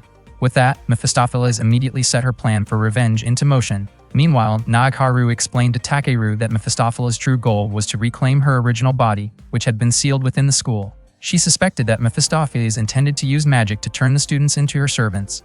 Takeru was confused as to why Nagharu had involved Oka in all of this, and at that moment, Nagharu asked him to save her. Takeru refused to simply follow Nagharu's request, making it clear that he would only act to protect his own comrades. Nagharu understood his stance and expressed her hope that he would return safely. Takeru then called Lapis to locate Oka and Usagi. Oka's position could not be detected, but Usagi was found inside the church. Without wasting time, Takeru asked Marie for help in dispelling the magic surrounding the area. At that moment, Usagi lay unconscious inside the church. Memories from her childhood resurfaced. When she was younger, her older brother had been playing with a rifle. She had warned him not to treat it carelessly, but he ignored her. Tragically, the weapon discharged by accident, and he lost his life. At the funeral, Reima approached Usagi and cruelly blamed her for what had happened, even questioning how it felt to carry such guilt. From that day on, he began treating her as if she belonged to him. When Usagi opened her eyes in the present, she saw Reima looming over her. Startled, she asked what he intended to do. Reima spoke as if they were about to celebrate a honeymoon, commenting on her appearance and referring to the moment as a kind of twisted wedding. Usagi resisted, but Reima responded harshly, clearly taking satisfaction in her fear. He leaned in and muttered that even if she was useless, he would not simply discard her. Feeling powerless, Usagi caught sight of a photo of the 35th Test Platoon. She reached out toward it, wishing with all her heart to return to her friends. In her mind, she could hear them calling her back. She remembered Takeru's words, that she would never be alone again. Gathering her courage, Usagi fought back, breaking free from Reima's control. Reima staggered and Usagi declared that she would no longer obey him. Enraged, Reima prepared to strike again, and fear began to creep back into her heart. Just then, Takeru appeared and stepped in to protect her. The moment she saw him, Usagi rushed forward and clung to him, admitting how scared she had been. Takeru gently reassured her, patting her head and asking her to assist Mari. For anything else, he told her to check with Ikaruga, since they were running out of time. He made it clear that he would handle Reima himself. Usagi asked Takeru to promise that he would defeat Reima, and in return, she asked for the same comforting gesture once everything was over. With that, she quickly headed toward Mari's location. Reima, furious, called out to her, but Takeru immediately stepped in front of him, raising his sword and declaring that he would keep his promise to fight. Elsewhere, Ikaruga handed Usagi her grandfather's rifle, explaining that it was better suited for the current mission. She also gave Usagi 2 special bullets meant for Mephistopheles. Even though Mephistopheles' spirit could be destroyed, Usagi needed to avoid critical areas, since the body being used did not belong to her. At the same time, Mary continued working to dispel the magic enveloping the school. Suddenly, Oka approached her, expressing concern. Mary simply laughed it off, recognizing that something felt off, as Oka would never act that way. Mephistopheles, still controlling Oka's body, smiled and prepared to attack. Fortunately, Usagi arrived just in time and knocked Mephistopheles to the ground. Reacting quickly, Mephistopheles placed a spell tag on Usagi's forehead before making her escape. Usagi tried to take aim, but suddenly a group of male students called out to her and began approaching in an unsettling manner. Caught off guard, Usagi tried to get away, confused and frustrated that they could not show basic respect toward her as a person. At that time, Takeru managed to defeat Reima. However, he did not go as far as killing him, since Usagi had never asked him to do so, and taking Reima's life would not have meant anything anyway. Meanwhile, Marie was close to finishing her task, but suddenly Mephistopheles shot her in the arm. Not long after, Takeru arrived and confronted Mephistopheles. He urged her to return Oka as soon as possible. Unexpectedly, Mephistopheles used Oka's Relic Eater. When she fired at Takeru, his form reverted back to normal.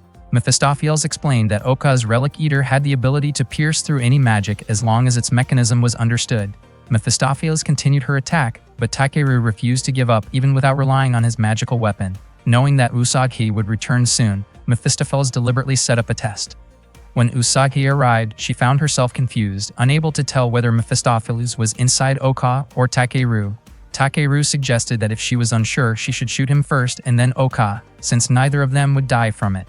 Usagi aimed her weapon at Oka, but suddenly Mephistopheles became unable to move. The real Oka spoke up, refusing to let Mephistopheles tarnish her name. At that moment, Oka asked Usagi to fire. As soon as Usagi did, Mephistopheles was forced out of Oka's body. Sagetsu then pulled the trigger once more and successfully eliminated Mephistopheles. After everything was over, Usagi felt completely exhausted. Takeru then tried to wake Oka, who had fallen unconscious.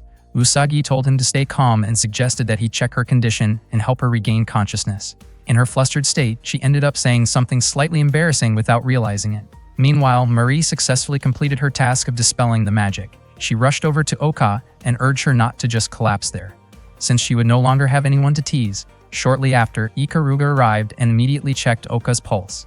Thankfully, it was still there. According to Ikaruga, it was only natural for Oka to pass out after being hit by that shot. In a faint voice, Oka assured everyone that she was fine. Hearing that, her friends felt a huge sense of relief. During the festival, students who visited the 35th Test Platoon's booth suddenly ran away before even paying.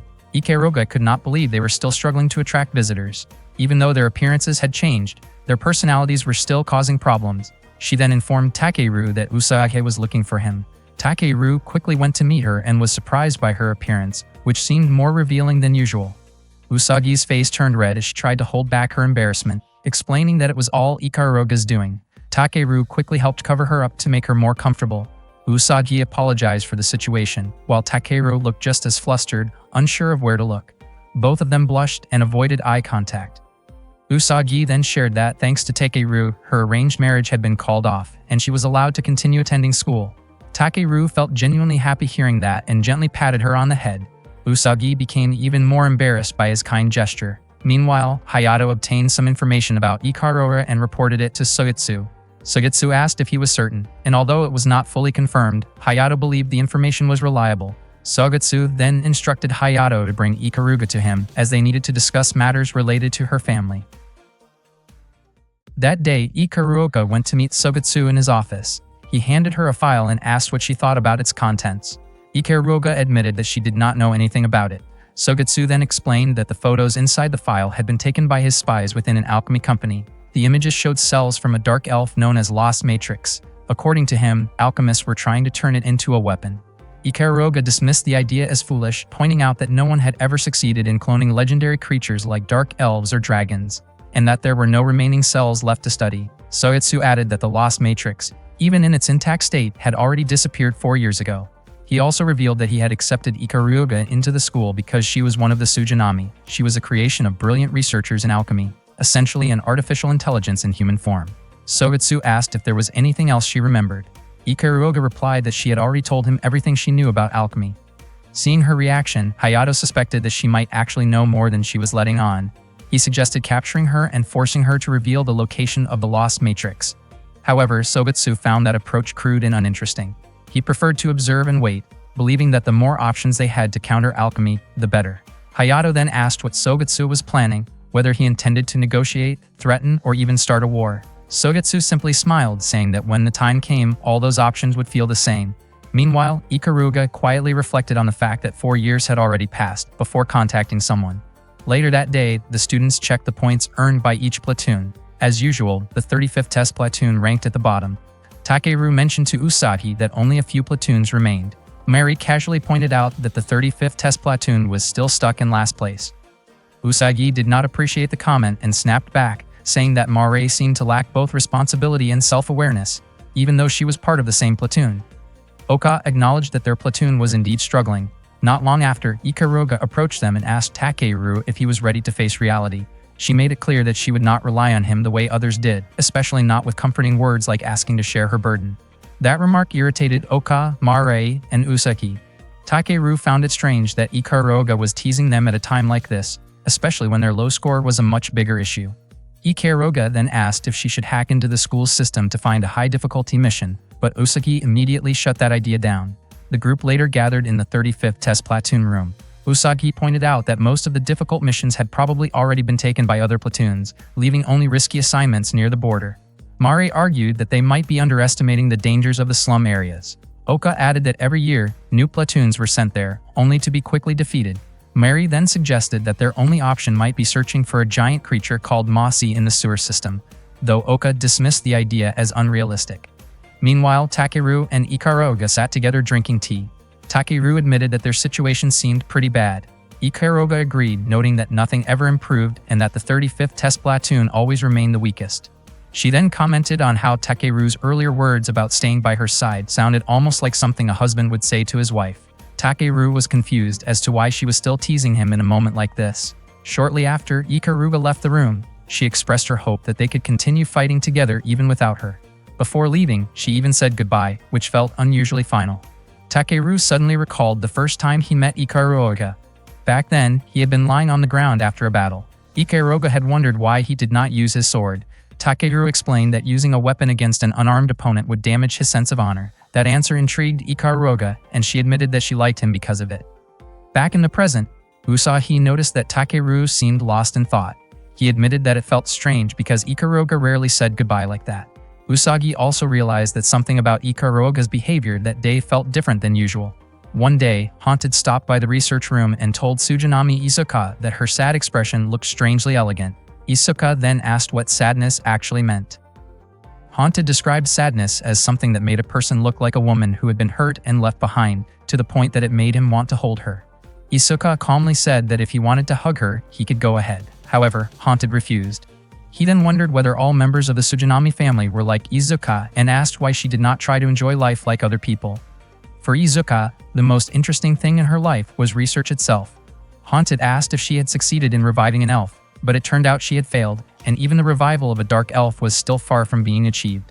Curious, Haunted questioned why she was so obsessed with dark elves. He believed she must be driven by strong hatred, but Izuka denied it. Haunted then asked why she had betrayed alchemy and joined Valhalla instead. According to Izuka, alchemy was nothing more than a company where she could only create what they wanted. Haunted realized that Izuka had killed the researchers not out of revenge, but purely for practical reasons. This frustrated him because in his view, taking a life should come from something meaningful, like hatred, love, or anger. Otherwise, the death would feel pointless. From that, Haunted concluded that witches and researchers were not meant to coexist. Even so, they still needed each other. Isoka promised that she would fulfill her goal of bringing the dark elf back to life. Suddenly, Isoka felt a sharp headache. Someone had leaked information about the stolen Lost Matrix. She immediately recognized the culprit. It was her own younger sister, Ikaruoka. Meanwhile, Takeru and the others were tracking Ikaruoka, but she suddenly disappeared. It seemed she had entered the underground sewer system. Takeru believed that if Ikaruoka was heading toward the border, they could not just let her go alone. Mari mentioned that she remembered the underground map. Usagi wondered how they would figure out Ikaruoka's exact route. Not long after, Lapis arrived and offered her help. At the same time, Ikaruga was moving through the underground tunnels while calling Izuka. She said she intended to return the Lost Matrix and asked Izuka to keep her promise to show her research. Unfortunately, even if Ikaruga returned, the original research facility was already gone. Still, she did not mind, since her only interest was the revival of the elf. Izuka then asked why Ikaruga had stolen it 4 years ago. She pointed out that if she had still been part of the alchemy company back then, Ikaruga might have been executed. Izuka demanded to know Ikaruoga's true goal, but Ikaruoga replied that the conversation was pointless, since Izuka only cared about the Lost Matrix. Izuka made it clear that she would not allow Ikaruga to interfere with her again. Not long after, 2 mercenaries blocked Ikaruoga's path. At the same time, Takeru and the others were also attacked by mercenaries. Lapis insisted that the location she provided was correct, but they did not expect to run into a mafia group. Mari had said the route was safe, but she had last used it 6 months earlier. As they ran to avoid gunfire, Mari suddenly fell. Takeru turned back to help her. Soon after, they reached Ikaruoga's location. She was under attack by the mercenaries, and seeing this, Takeru and Oka stepped in to help. Takeru carried Ikaruoga to a safer place. Ikaruoga was surprised that Takeru and the others had followed her. She warned that it would be impossible for them to fight against armed men like that. Oka also urged Takeru to take Ikaruoga and leave. Moments later, a missile was launched and nearly hit them. Takeru was injured by the blast. He told Ikaruga to stay where she was while he went to find the others, since their communication had been cut off. However, his body had become too weak after the attack. Ikaruga decided to take him with her. Takeru tried to refuse, but she insisted while he continued to worry about his friends. Ikaruga then contacted Izuka and reported that their plan had been slightly disrupted. Izuka suspected it might be a trick. Ikaruga explained that the people involved were a school test platoon she was familiar with. Izuka was not convinced. Ikaruga warned that if any member of the platoon was killed, she would not hand over the Lost Matrix.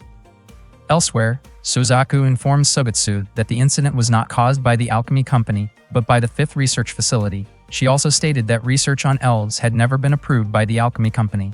Sogetsu demanded accountability from Suzaku as the party in charge. Suzaku acknowledged this and, as an apology, offered 150 units of the latest Dragoon model free of charge. She hoped they would help Sogetsu destroy the 5th research facility. Additionally, Suzaku expressed that the alchemy side still wished to continue doing business with the school. After that, Sogetsu ordered Hayato to gather witch hunters and knights at the small gate to prepare for a limited-scale battle. At the same time, Usagi, Oka, and Mare were captured by Izuka. The 3 of them had been thoroughly examined, which left Usagi feeling deeply upset, as she believed she could no longer see herself as a proper bride in the future. Mari could not believe how sensitive Usagi was about the situation. Oka, on the other hand, found it strange considering Mari had once sold information in the border region, and she questioned what the real goal of the alchemy organization actually was. Mare explained that there had been rumors claiming that alchemy aimed to revive elves. Oka immediately dismissed the idea as impossible. Mare agreed, saying that reviving elves was indeed unrealistic. If it were truly possible, alchemy would have already taken control of the world, so it was nothing more than a fantasy. Suddenly, Izuka approached them and stated that reviving elves was not just a fantasy. They were all shocked to see a girl who looked so much like Ikaruga. Izuka then introduced herself as Ikaruga's younger sister, which surprised them even more. She admitted that she never expected a researcher like Ikaruga to get along with ordinary people. Izuka questioned whether they were truly Ikaruoga's friends or if they were simply being used by her. Usagi firmly stated that she was Ikaruoga's friend and believed she understood Ikaruoga better than Izuka did. However, Izuka argued that Ikaruoga was nothing more than a tool driven by instinct for research, someone who would not show interest unless something stood out to her. Usagi asked Izuka not to compare herself to Ikaruoga in such a way. The Tsujanami sisters had been created for the sole purpose of research. and those deemed useless would be discarded. When they were younger, Izuka and Ikaruga once excitedly approached the researchers, proudly reporting their success in transplanting a human brain into a griffin. They had also developed a gas capable of causing people to turn against each other, hoping to receive praise for their achievements. One day, Ikaruga asked Izuka what a mother was. Izuka explained that a mother was simply a provider of egg cells. She found it odd that Ikaruga would ask such a question and became curious about the book Ikaruga was reading. Ikaruga said it was a storybook filled with moral lessons. Hearing that, Izuka told her to throw it away. Ikaruga then asked about the meaning of family and friendship. Izuka admitted she did not know, as those topics were outside her area of expertise. To Ikaruga, the place they lived in felt far too small. At one point, Ikaruga attempted to revive a wood elf that had no mana, but the experiment failed. This made her think that she might soon be discarded as well. Izuka scolded her for recklessly creating an elf, worrying it would put both of them at risk of being removed from the research program. Ikaruga had already seen other researchers being cast aside for being considered useless. While reflecting on this, Ikaruga noticed a small elf smiling at her. To her surprise, the elf called her Mama. Ikaruga then gave the elf the name Kanaria, which made the little elf incredibly happy. That night, Ikaruga prepared to leave the facility. Izuka woke up and tried to stop her, saying they still needed each other. Ikaruga invited Izuka to escape with her, but Izuka refused, as she only wanted to continue their research together. Suddenly, an emergency alert was issued regarding the disappearance of the Lost Matrix. Ikaruga quickly left, taking the Lost Matrix with her. She intended to bring Kanaria along, but she could not find her in her usual place. At that time, Ikaruga also shared her past with Takeru. She admitted that she had deliberately enrolled in the school to keep the Lost Matrix away from the alchemy organization, knowing they would not attack Inquisitors. This was the first time Takeru learned that Ikaruga was actually an artificial human. Takeru asked why she had gone alone to the border and why she used the Lost Matrix to negotiate with the alchemy side. He wanted to know her true objective. Ikaruga responded by asking what he would do if he found out, even if her goal turned out to be something bad. Takeru answered that he would stop her with everything he had. Then, Ikaruga admitted that she felt at ease when she was with Takeru. She acted in a way that caught him completely off guard, making him extremely flustered.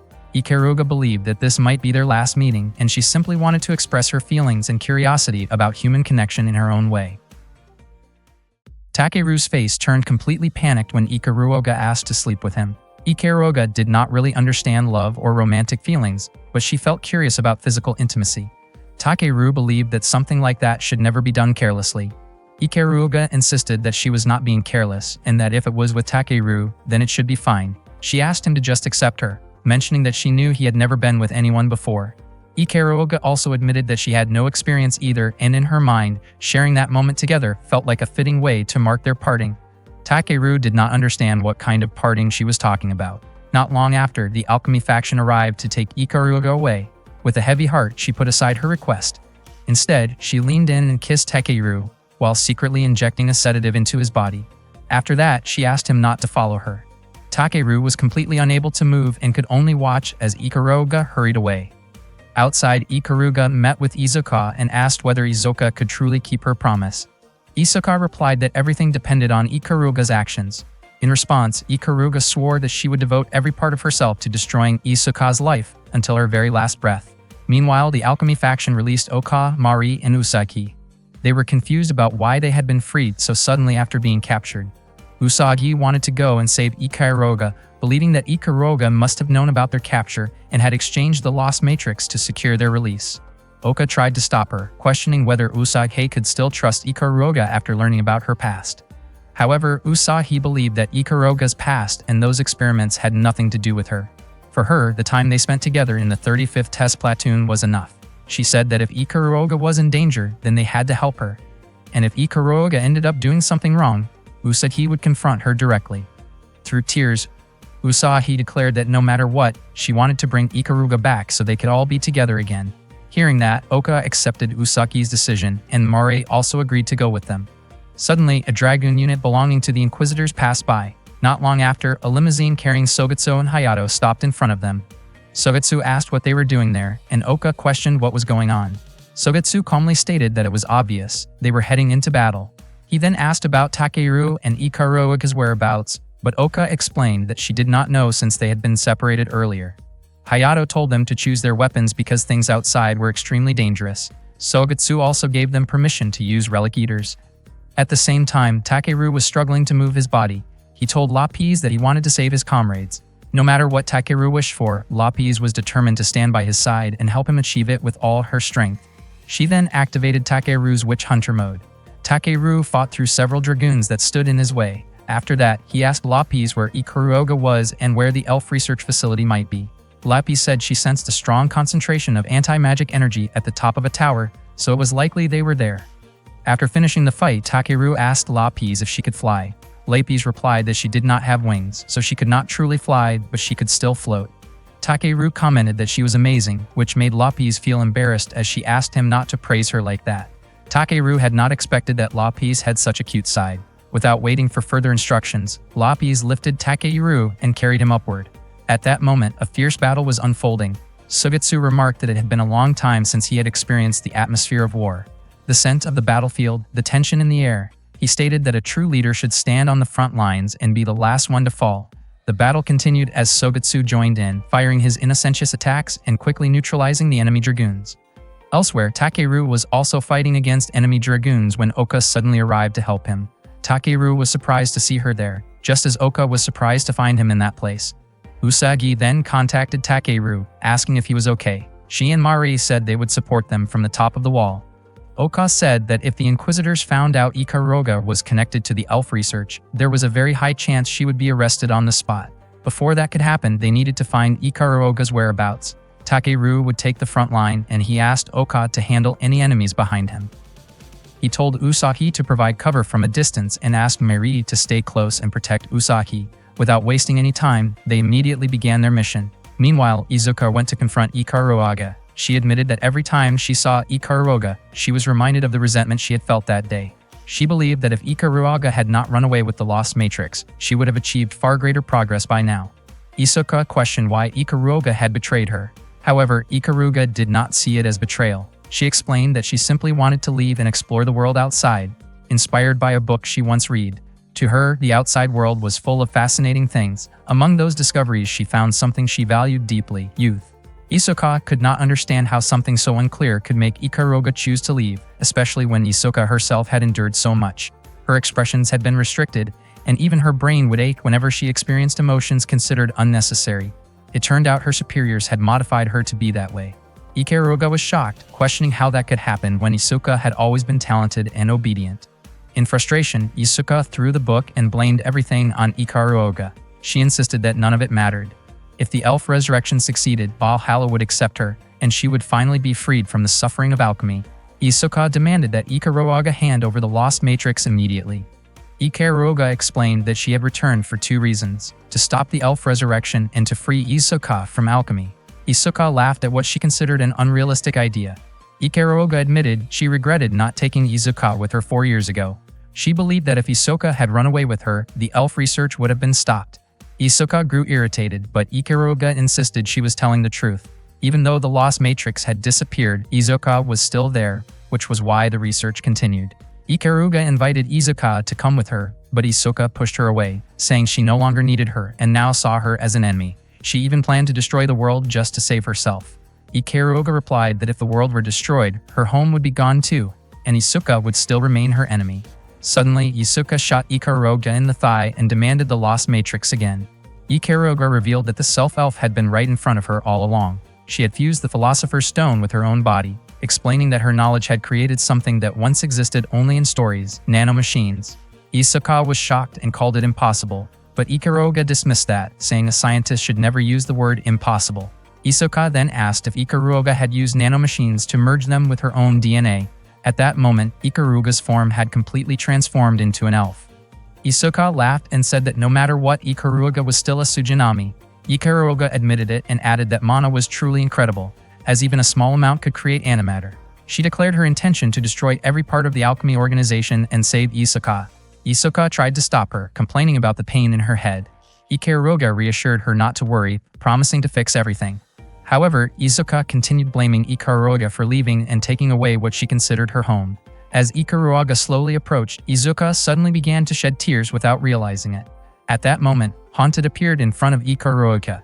He seemed delighted to see Izuka in such a vulnerable state, questioning why she had been hiding her emotions from him all this time. Elsewhere, Oka was busy fighting off the dragoons trying to block Takeru. She criticized Vlad for the weakness of his shots. Vlad replied that his mana was nearly depleted and suggested that if Oka wanted more power, she should form a contract with him. At the same time, Takeru asked Lapis how much mana they had left. Lapis answered that they only had about 10 minutes before reaching their limit. Takeru remained confident that he and his team could still save Ikaruga. He then asked Usagi about her remaining bullets, and she confirmed she still had some. Marie quietly wondered whether that would be enough. At the same time, Ikaruga could not bear to watch as Haunted fatally attacked Izuka. Haunted laughed with satisfaction, saying that Izuka's expression of despair was beautiful. Overcome with anger, Ikaruga immediately attacked him, and not long after, a massive explosion erupted at the top of the tower.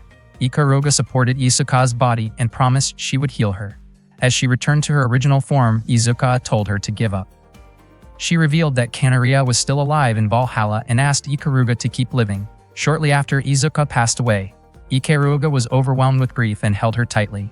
Not long after, Haunted approached again. He praised Ikaruga's abilities and invited her to join him. He mentioned that Izuka had taught him how to awaken elves and develop dragoons. According to him, Izuka was no longer needed, and now it was Ikaruga's turn. Furious, Ikaruga fired at him. Haunted simply remarked that Izuka had left behind a parting gift. A massive dragon appeared right after the explosion at the tower. Takeru immediately told Lapis to focus her power on his legs, since he was about to jump. Without hesitation, he leaped into the air and managed to catch Ikaruga's body. He felt a wave of relief when he realized she was still alive. Takeru then asked Lapis to analyze the dragoon. Based on its shape and how it used mana, it seemed the dragon was a wyvern. In a one-on-one fight, their chances of winning were only about 0.4%. Ikaruga bluntly commented that Takeru's relic eater was useless. Takeru quickly told her not to say things like that. According to Ikaruga, if it were a real dragon, they would not stand a chance. However, since the dragoon in the tower was just a machine, it should still be possible to destroy it. At the same time, Sogetsu observed the enormous dragon from a distance. It had been a long time since he had seen a dragoon that powerful. The dragon unleashed flames from its mouth, scorching the city below. Usagi and Marie ran to avoid its attacks. Meanwhile, Oka and Takeru worked together to take it down. As Oka fired at the dragon, Takeru leaped forward and launched his own attack. Elsewhere, Usagi prepared to fire her anti-ballistic electric cannon. Ikaruga advised her to aim for the dragon's spine to limit its movement. She also reminded Usagi that she could only fire 5 consecutive shots. Usagi focused carefully on the dragon's spine, but her first shot missed. Ikaruga then told her to reload, since Takeru was currently distracting the dragon. Usagi fired again, but the second shot also failed to hit. Takeru gathered all his strength and continued attacking the dragon. He told Usagi that he was counting on her. Hearing that made Usagi more confident, and she steadied herself before firing again. This time, her shot hit the target. Takeru even praised her, but unexpectedly, the dragon was still able to move and retaliate against him. Ikaruga realized that a single hit was not enough to stop it. The dragon closed in, preparing to strike Takeru, but Oka arrived just in time and attacked it. However, she was knocked back by the dragon's counterattack. Enraged, Takeru rushed forward and stabbed the dragon, but Lapis warned him that his mana was almost depleted. Takeru could not believe he might lose again. At that moment, Marie stepped in and transferred all of her mana to him. With renewed energy, Takeru thrust forward using the unicorn spear. He then asked Lapis to pour all remaining mana into his final attack. With everything he had, Takeru unleashed a powerful sword technique he called Dragon Rain. With a single decisive slash, the dragon collapsed instantly. Takeru smiled faintly, completely drained of energy, and soon lost consciousness. Ikaruga quickly ran over to help him. After the battle ended, Marie proudly showed off her heroic actions earlier in front of Usagi and Oka. Both of them looked annoyed as they listened to her. As usual, the three of them ended up teasing each other again. Takeru could not help but smile as he watched their antics, before walking over to Ikaruga. Ikaruga said that she had already found a reason to fight. Takeru gently patted her head and told her she could rely on him, since the 35th Test Platoon was there for her. Ikaruga pointed out that not every girl liked having her head patted. Takeru immediately stopped and apologized, but surprisingly, she asked him to do it again.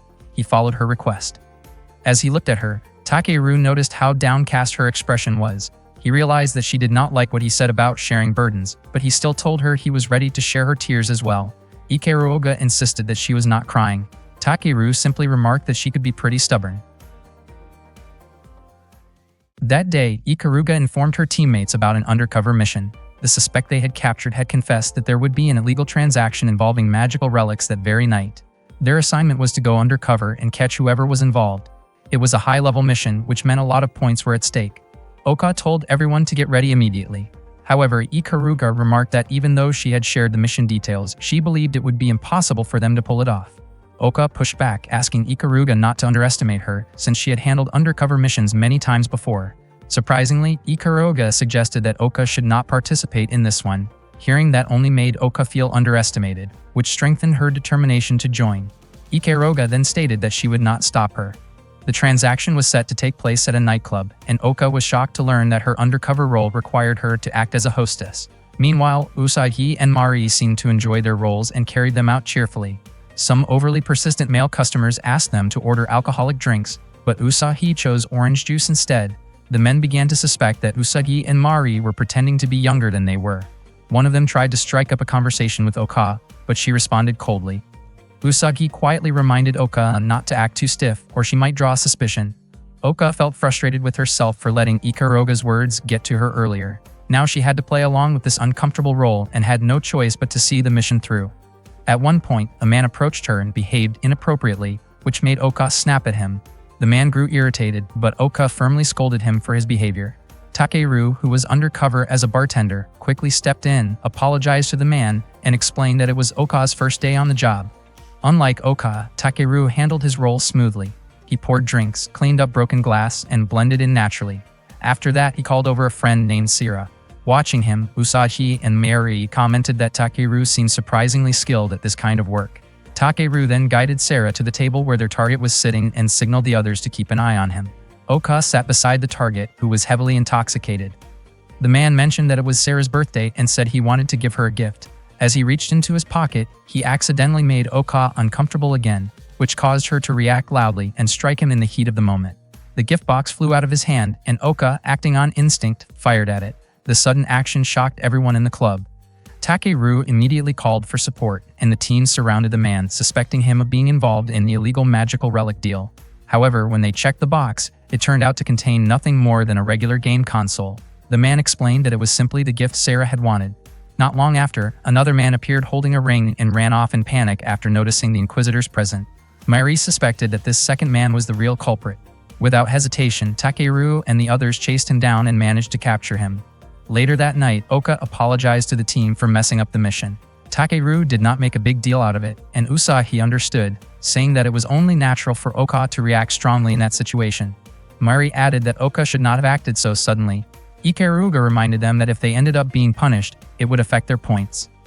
After examining the ring, they discovered that it was made from low-grade magic-absorbing material. It did not even have a proper seal, and its magic had not been used at all. The power inside it was so weak that they could not even identify its type. Mari concluded that it was not a valuable magical relic. Usagi was disappointed to learn that it was only an F-rank item, earning them just 5 points. Takeru pointed out that since they had investigated the case on their own, their points would be doubled, so even if they were penalized, they would still come out ahead. Oka wondered if it was still risky if their points were reduced. Ikaruga casually remarked that none of this would have been an issue if Oka had not lost her temper earlier. Oka apologized again, but Ikaruga responded that an apology would not change what had already happened and added that Oka could be a bit immature at times. Ikaruga then suggested that they should find out what the ring actually did before turning it in, since testing it seemed like their only option. Oka tried to stop her, but Ikaruga insisted it would be fine, pointing out that the suspect had intended to give it to someone he liked. She guessed that the ring's effect might simply make the wearer develop strong feelings for someone. Mari advised against testing it, but Ikaruga brushed it off, joking that at worst it might just make her act a little strange. Hearing that, Usagi and Mari quickly grabbed the ring from her. The two of them began arguing over it, which made Oka question their behavior. As Oka reached out to take the ring, it suddenly slipped from their hands and flew toward Takeru. He tried to catch it, but it accidentally slipped onto his finger instead. Unexpectedly, the people around him started being affected by it. Usagi began moving closer to Takeru, acting completely out of character. She suddenly pushed him down and pinned him in place. Drawn in by his scent, she leaned in very close, making Takeru panic as he struggled to break free. Takeru then noticed Mari, who looked furious after seeing what was happening. She hit him on the head in frustration. Confused, Takeru wondered if Mari had also been affected by the ring he was wearing. Mari questioned whether Takeru disliked her because of her small chest. Assuming that he preferred girls with a bigger figure, she admitted feeling hurt because people often made fun of her for it, and she almost tried to prove herself right then and there. Takeru quickly stopped her, telling her not to do anything like that. Mary became even more upset, thinking Takeru was not interested in her at all. Takeru tried to run away, but Oka suddenly pushed him down and pinned him as well. She asked why he looked so flustered. Acting strangely, she got far too close to him, making Takeru even more desperate to get away. He could not believe he was surrounded by people acting so wildly, some laughing and others crying. Then he saw Lapis standing in front of him. He felt relieved, thinking she would not be affected since she was a relic eater. However, her face was flushed and she looked shy in a way he had never seen before. Ikeruga finally realized that the ring was causing everyone to act intoxicated.